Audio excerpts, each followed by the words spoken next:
Ami internaute, lève-toi, prends ton lit et marche. C'est une déclaration de Jésus à un homme paralytique qui avait perdu tout espoir de marcher, mes chers amis. Mais la bonne nouvelle est que, ayant rencontré Jésus, il a retrouvé la marche suite à cette déclaration de Jésus. Mes chers amis internautes, il est passé du désespoir à l'espoir. Mes chers amis internautes, dans le royaume de Dieu, les vies brisées sont restaurées par Jésus, qui est notre seul espoir. Peut-être que ce matin, vous êtes brisé par une mauvaise nouvelle, vous êtes brisé par votre santé, vous êtes brisé dans une relation quelconque. Nous allons nous fortifier avec le récit de la guérison de cet homme paralytique par Jésus en Marc chapitre 2, versets 1 à 12, où il est écrit ceci. Quelques jours après, Jésus revint à Capernaum. On apprit qu'il était à la maison. Et il s'assembla à un si grand nombre de personnes que l'espace devant la porte ne pouvait plus les contenir. Il leur annonçait la parole.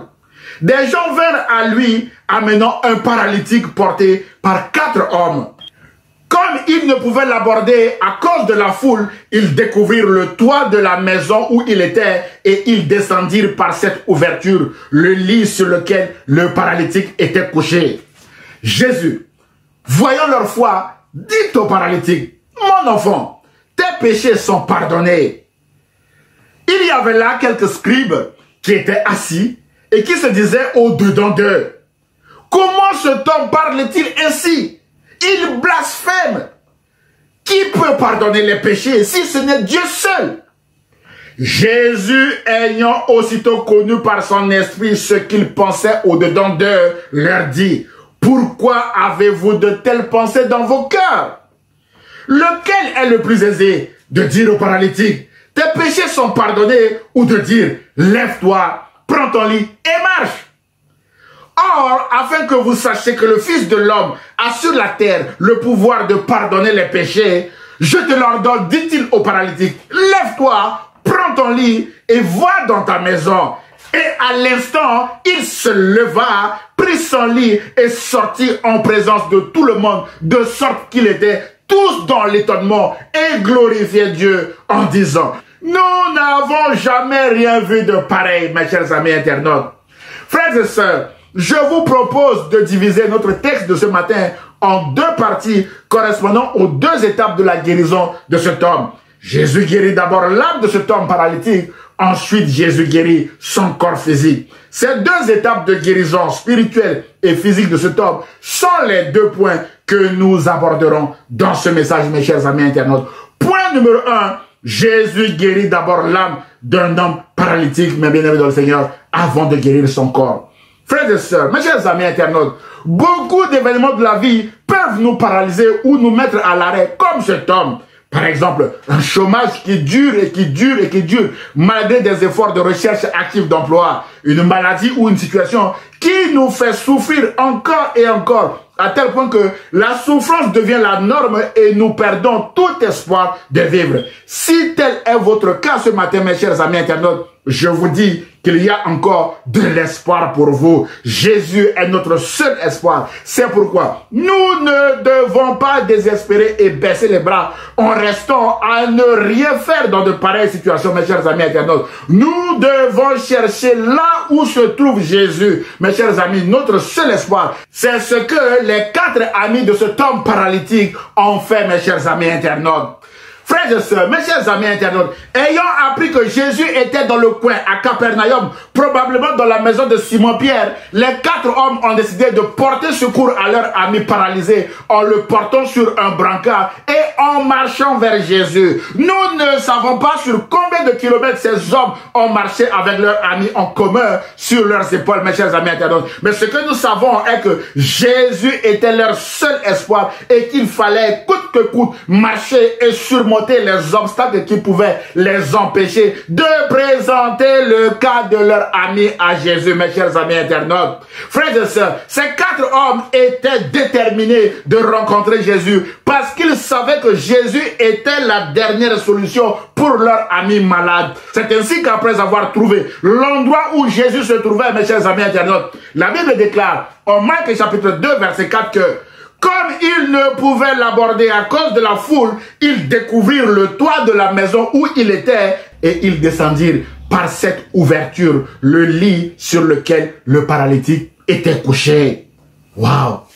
Mes chers amis internautes, frères et sœurs, le chemin qui mène vers Jésus est toujours parsemé d'obstacles et de difficultés de tout genre. Ces 4 hommes ont bravé ces obstacles et ont trouvé Jésus. Mes bien-aimés dans le Seigneur, c'est alors que le miracle peut commencer. Frères et sœurs, ne laissons pas les obstacles de la vie nous empêcher de marcher vers Jésus. Ne laissons pas les obstacles de la vie nous détruire, mes chers amis internautes. Persévérons malgré les obstacles comme ces 4 hommes avec leurs amis. Et nous verrons la gloire de Dieu. La Bible déclare au verset 5 que Jésus, voyant leur foi, dit au paralytique, mon enfant, tes péchés sont pardonnés. Mon frère, ma soeur, dans ce récit, Jésus a vu la foi de ces 4 hommes, mes bien-aimés dans le Seigneur, et de leurs amis. Ce qui soulève, mes bien-aimés dans le Seigneur, ici, le problème de la foi dans ce récit. Peut-être que ce matin, vous faites face à une situation de souffrance extrême qui vous plonge dans le désespoir et dans le noir au point que vous avez perdu la foi en Jésus-Christ.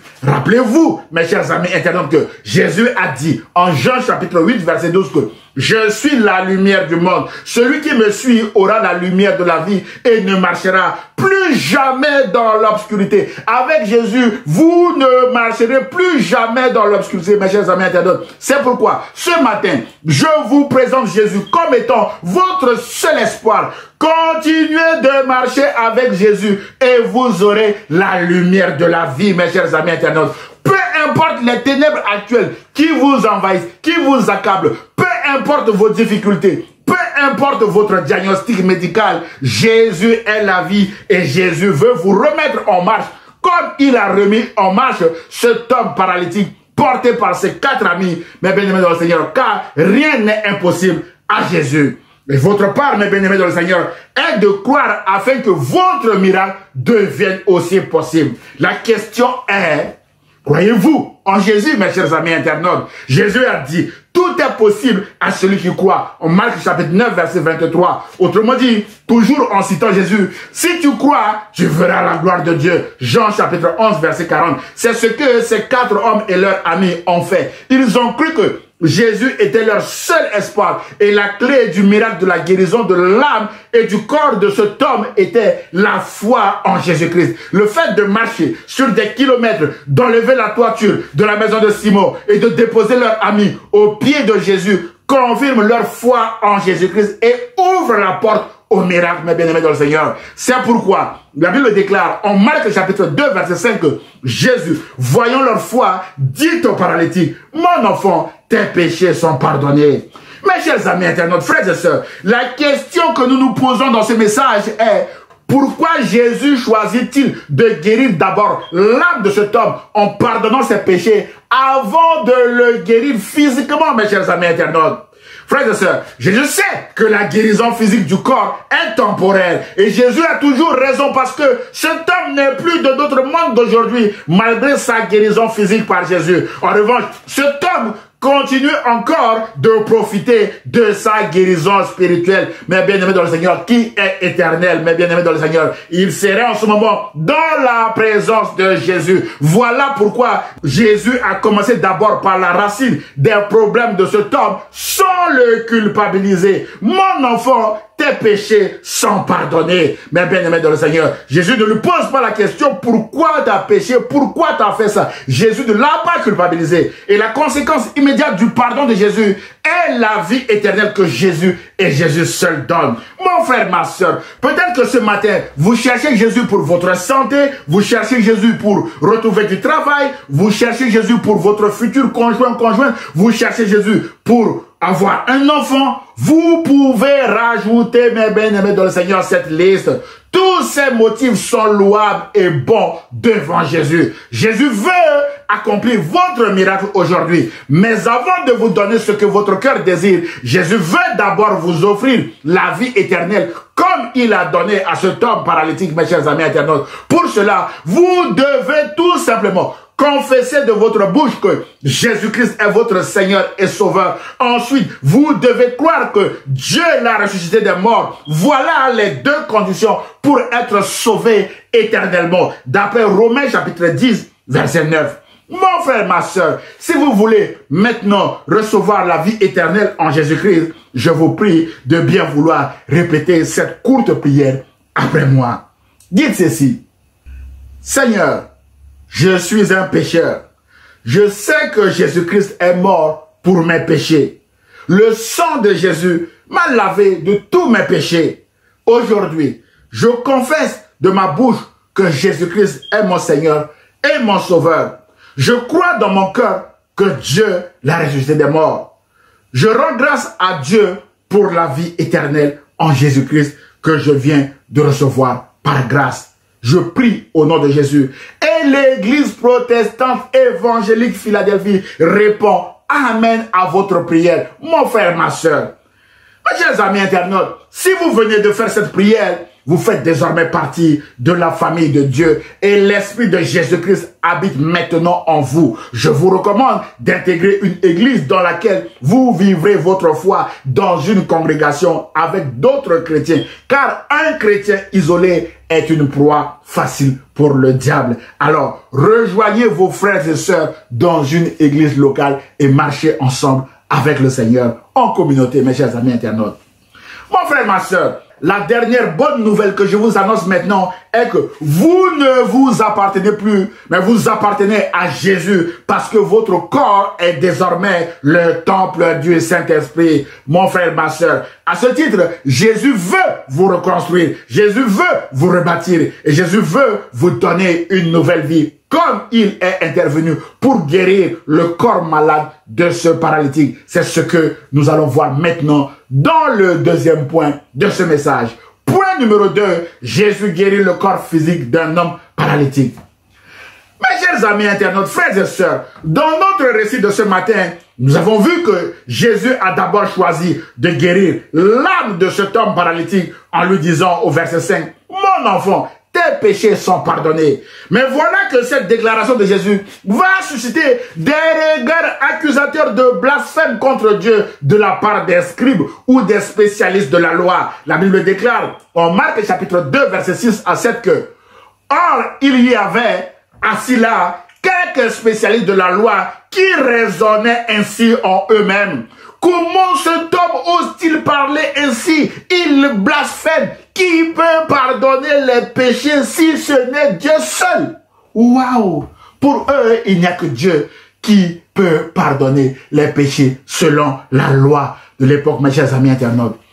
Mon frère, ma soeur, Jésus lit dans nos pensées comme il a lu dans la pensée de ces spécialistes de la loi. Ce matin, le Seigneur a mis sur mon cœur de vous annoncer que Jésus est votre seul espoir dans les tempêtes et les tribulations que vous traversez actuellement, parce que rien n'est impossible à Dieu. Au lieu de saisir cette parole, de faire confiance à Jésus et de retrouver l'espoir de continuer à vivre et à avancer dans votre vie, malgré les obstacles, parce que c'est Jésus qui va s'en occuper, mes chers amis internautes. Vous êtes peut-être là en train de raisonner comme ces spécialistes de la loi en vous disant « Ah, j'ai une maladie incurable.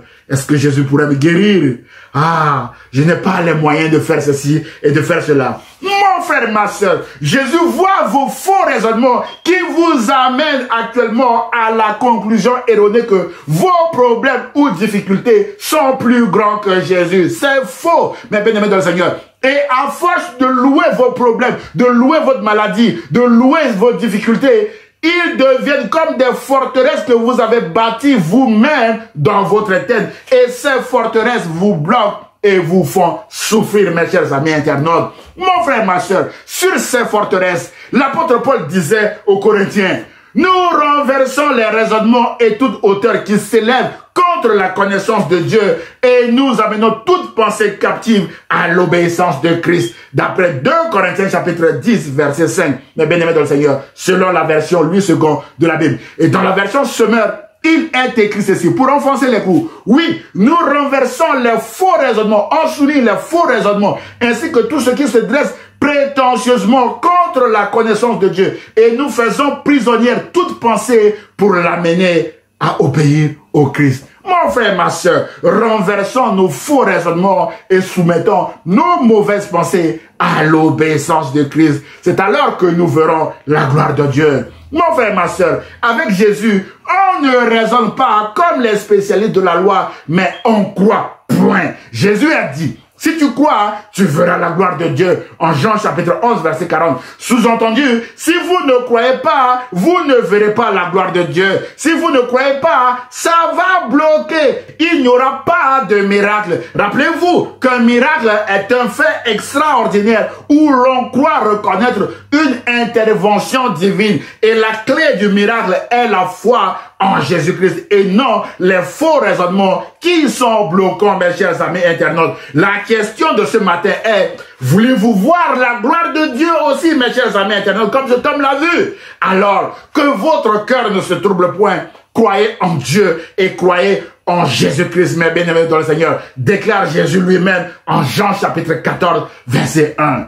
Mon frère, ma soeur, Jésus est plus grand que nos faux raisonnements, que nos calculs, que nos projections et nos prévisions, mes chers amis internautes. Dans ce récit, les spécialistes de la loi ont raisonné, mais Jésus agit conformément à la volonté de son Père, mes chers amis internautes. C'est ainsi qu'après avoir reproché aux spécialistes de la loi leur raisonnement erroné, Jésus déclare que, afin que vous sachiez que le Fils de l'homme a sur la terre le pouvoir de pardonner les péchés, je te leur donne, dit-il au paralytique, lève-toi, prends ton lit et va dans ta maison. Et à l'instant, il se leva, prit son lit et sortit en présence de tout le monde, de sorte qu'ils étaient tous dans l'étonnement et glorifiaient Dieu en disant, nous n'avons jamais rien vu de pareil, mes chers amis internautes. Autrement dit, celui qui est capable de donner la vie éternelle est aussi capable de guérir. Il est aussi capable de pourvoir à nos besoins physiques. Voilà pourquoi tous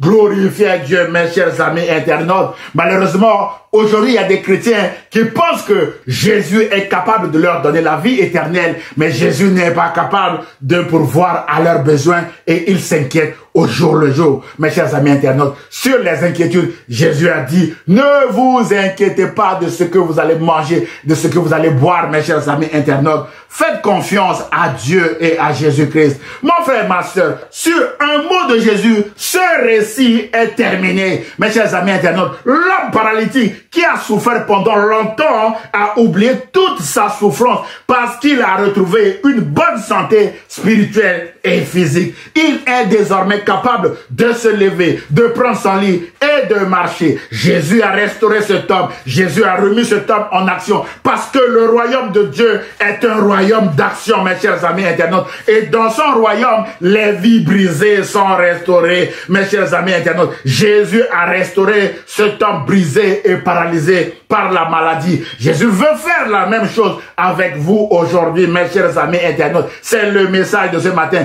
Alors, acceptez Jésus-Christ comme votre Seigneur et Sauveur et vous verrez la gloire de Dieu. Comme cet homme paralysé, bloqué par la maladie, mes chers amis internautes, a cherché et a trouvé Jésus. Il a vu la gloire de Dieu, mes chers amis internautes. En conclusion de notre message de ce matin, frères et sœurs, mes chers amis, la conclusion de ce récit est au verset 12 où il est écrit: tous les gens sont très étonnés et ils disent, nous n'avons jamais vu une chose pareille. Vraiment, Dieu est grand. Mon frère, ma soeur, Dieu est grand. Autrement dit, Jésus a le pouvoir de pardonner nos péchés et de nous donner la vie éternelle. Jésus a aussi le pouvoir de nous donner ce que notre cœur désire. C'est ce que Jésus a fait dans la vie de cet homme paralytique et tous ont glorifié Dieu. Même les spécialistes de la loi ont finalement abandonné leur faux raisonnement pour glorifier Dieu à travers l'œuvre de Jésus dans la vie de ce paralytique, mes chers amis internautes. Mon frère, ma soeur, peut-être que ce matin, vous êtes en train de raisonner face à votre maladie, de raisonner face à vos problèmes financiers, de raisonner face à votre mariage, de raisonner face à vos obstacles et vos difficultés de tout genre.